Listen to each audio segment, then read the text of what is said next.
মুসলমান ভাইয়েরা আমার, এই যুদ্ধের সময় আরো নানা রকমের সংকট তৈরি হয়। এর ভিতরে একটি সংকট হলো, কিছু মানুষ আছে এই সুযোগকে কাজে লাগিয়ে বিভিন্ন রকমের খাদ্য সামগ্রী, ডাল চাল এবং জ্বালানি তেল সহ অনেক কিছু তারা মজুত করে রাখছে। যখন সংকট আরো প্রকট আকার ধারণ করবে, তখন মানুষদেরকে কষ্ট দেওয়ার জন্য এই সব সামগ্রীগুলো তারা বেশি দামে বিক্রি করে তারা অনেক মুনাফা লাভ করবে। রব্বুল আলামিনের পয়গম্বর বিশ্ব নবী মুহাম্মদুর রাসূলুল্লাহ সাল্লাল্লাহু আলাইহি ওয়াসাল্লাম এই সব কাজকে কঠোরভাবে নিষেধ করেছেন এবং যারা এই অন্যায় কাজগুলো করে তাদের ভয়াবহ পরিণাম সম্পর্কে বিশ্ব নবী সাল্লাল্লাহু আলাইহি ওয়াসাল্লাম হাদিসের মধ্যে বলেছেন। সহিহ মুসলিমের 4014 নম্বর হাদিস, বিশ্বনবী বলেন, হে আমার উম্মতের দলেরা শোনো, যারা খাদ্য সামগ্রী, মানুষ যেটার চাহিদা বেশি সেই জিনিসটা যারা মজুত করে অন্যায়ভাবে, যারা সময় বুঝে সংকটের সময় সব কিছু কিনে নিজের গুদামজাত করে, যখন দাম বেড়ে যায় তখন এগুলো আস্তে আস্তে বেশি দামে ছাড়ে, বিশ্বনবী সাল্লাল্লাহু আলাইহি ওয়াসাল্লাম বলেছেন এই সব মানুষেরা হলো পাপী। আওয়াজ দিয়ে বলেন নাউজুবিল্লাহ। বিশ্বনবী সাল্লাল্লাহু আলাইহি ওয়াসাল্লাম তাদের ভয়াবহ পরিণতির সম্পর্কে আলোচনা করেছেন।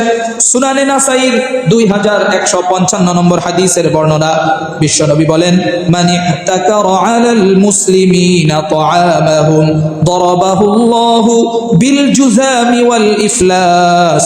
বিশ্বনবী বলেন, যেই ব্যক্তি কোন পণ্য মজুদ করে মুসলমানদেরকে কষ্ট দেওয়ার জন্য, রব্বুল আলামিন তাকে দুইটি শাস্তি দুনিয়ার জমিনের মধ্যে দিবেন।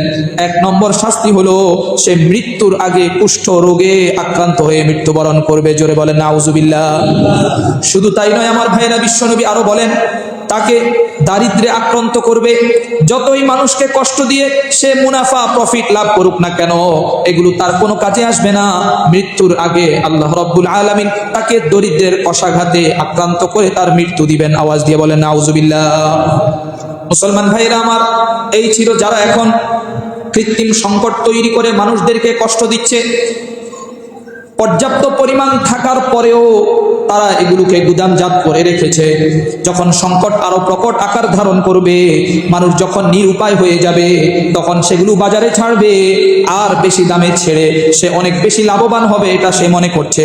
কিন্তু রব্বুল আলামিনের ঘোষণা হলো, এরে গোলাম, এটা তোর জন্য লাভ না, বরং তুই নিজেই নিজের ক্ষতি করেছ, নিজেই নিজের ক্ষতি করছে। মুসলমান ভাইয়েরা আমার, যারা ব্যবসায়ী ভাইরা আছেন তাদের জন্য একটু নসিহত। যখন বাজার স্বাভাবিক থাকে, তখন যদি আপনি কোনো পণ্য অল্প দামে পেয়েছেন সেটাকে আপনি মজুদ করেন, পরবর্তীতে অল্প কিছু লাভের বিনিময়ে যদি আপনি এটা বিক্রি করেন, এটা কোনো অসুবিধা নেই। কারণ সমাজের মধ্যে এখন কোনো সংকট নাই, কোনো ধরনের অস্থিরতা নেই।